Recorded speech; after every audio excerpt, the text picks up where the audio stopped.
His young son called for help, and now an autopsy is being done this morning to determine the exact cause of death. The Sopranos, who died suddenly of a heart attack in Italy last week. There's something special about that voice, the anger, the deep breaths he builds while making you nervous. There's actors that made you forget that you were watching a movie.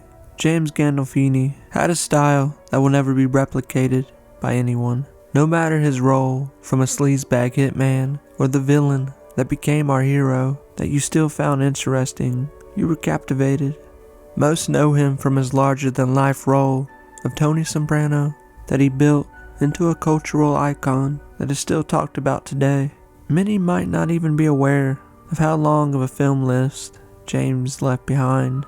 He wasn't just great at being a mob boss. He was able to show many sides of his personality traits, little compartmentalized things that he had, that he could display, truly a master of his craft. His death was a shock, and in the middle of his life that he had filled with many projects lined up to keep working on, just like life will do. It could stop at any moment when it seems it's at its best.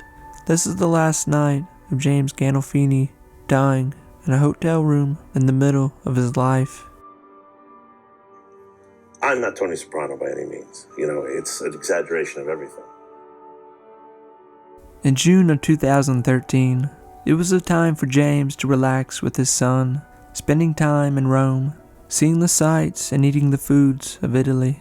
He's on vacation, staying in a big fancy hotel, well known, but right in the downtown square of the city. At the end of James's life, he's a world-renowned actor.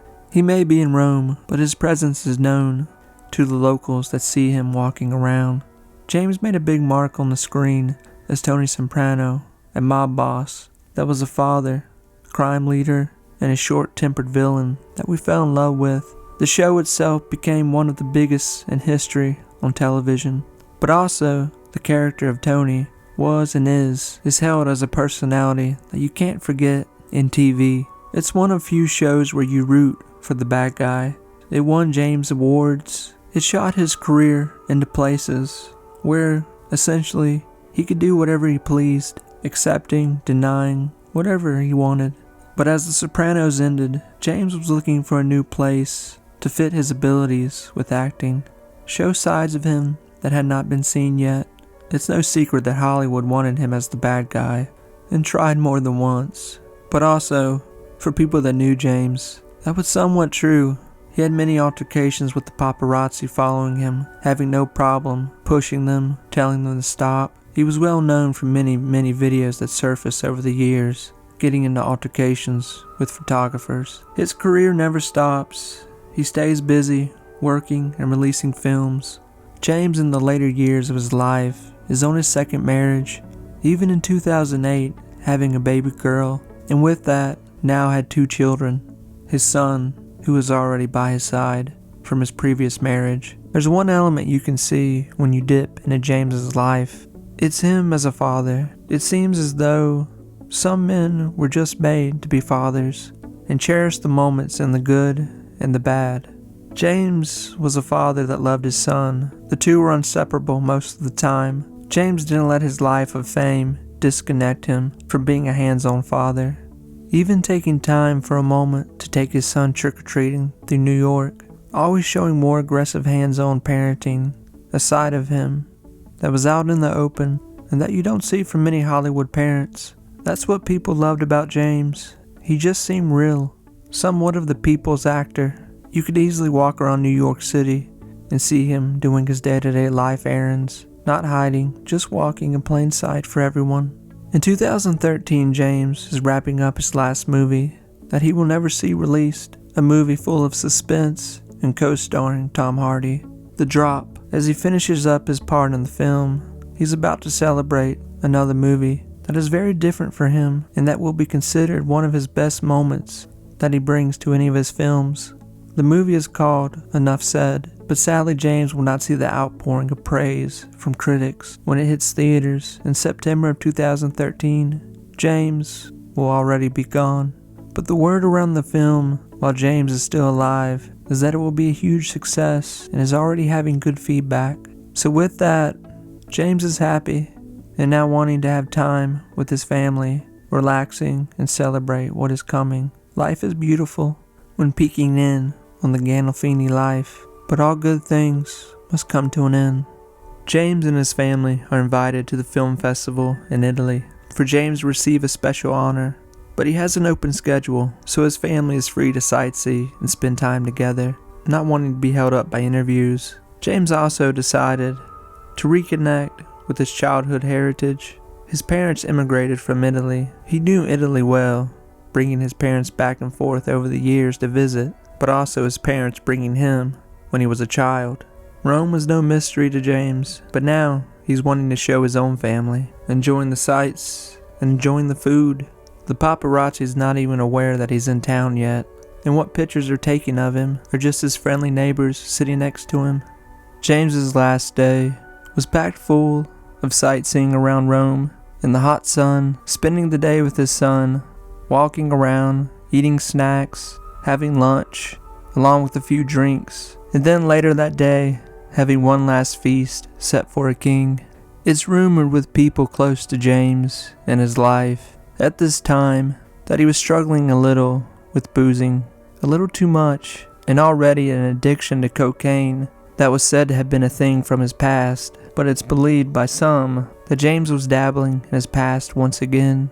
It was known that he had heart problems, already carrying around weight, and having a bad season in his life just a handful of years before his death. In 2002, when James was having his divorce and said for a slight moment was living more like Tony Soprano than James Gandolfini that the public knew.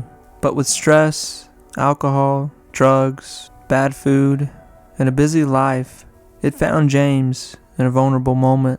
The last hours of that day for James would consist around his last meal, a dinner to end the day with his son. Their dinner takes place at the outdoor restaurant of the hotel they're staying in. They sit down around 7 p.m. It is said that James's meal consists of shots of rum, along with other hard drinks and beer, relaxing, 2 servings of deep-fried prawns, and the last thing it said that he ate was foie gras. That's it. James goes to his room by himself. He walks in, but never walks out. He relaxes in his room by himself, watching TV, flipping through the channels, but soon decides to take a shower. It's in this moment, somewhere from 9 p.m. to a little after 10 p.m., in that last hour, where James will suffer a huge heart attack. He drops to the bathroom floor. He's still alive in that moment, but alone and unable to move, in and out of consciousness. Just by chance, his 13-year-old son, Michael, would come to his father's room and find him on the floor. James is said to be alive at that moment, but barely. Help shows up, and by 9:40, he's at the local hospital. He's worked on for almost 30 minutes, but the damage is done. He dies in Rome on vacation with his family by his side at 51 years old. James's family is in shock and confused. It's a day they had spent together, taking pictures, eating, sightseeing, enjoying one another. Immediately, James's body is taken into processing. It's taken to the morgue, where it will be held for an autopsy the next day, due to Italian law. Another element that would come up in those wee hours of James's death is that the family sees that his Rolex is missing. It's not on his body, nor his room. It's later figured out that it was stolen in the frantic moments of trying to get James out of his hotel room. He never gets his award that he was supposed to receive while in Rome, and it would later turn into a tribute. His body is soon flown back to the States, where the Gandolfini family will give him a funeral. And that's the final act of the story. Family and friends gather for the loss and burial of James. His family, who were just with him, walking with him, laughing, taking pictures, never in a million years imagined that this would be their next week, seeing the end of James's life, along with James's family, his colleagues throughout the years. They attend his funeral. They openly cry, hug, and mourn the loss of a leader. It's a sad story for the end of James, but what he meant to his passion of acting will always be there. It's the man that people truly miss, the friend, leader, and the father that left a little too soon.